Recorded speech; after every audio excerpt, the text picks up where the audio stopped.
যাই বাবুকে গিয়ে কলাটা খাইয়ে দিয়ে আসি। এই বাবু, বাবু এই নাও কলাটা খেয়ে নাও তো।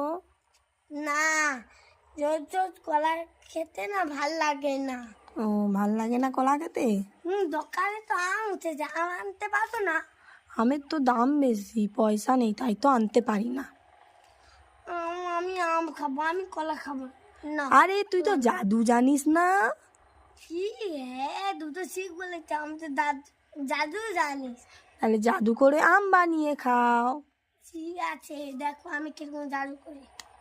বুড়িং বুড়িং শু, কলা থেকে আম হয়ে যা। দেখো আমি আম পেয়ে গেছি। ওমা, জিয়ান কলা থেকে আম করে জাদু বাবা কি সুন্দর জাদু তোমার। কলা থেকে আম করে দিল, বাহ। এইভাবে জাদু করে খাবো।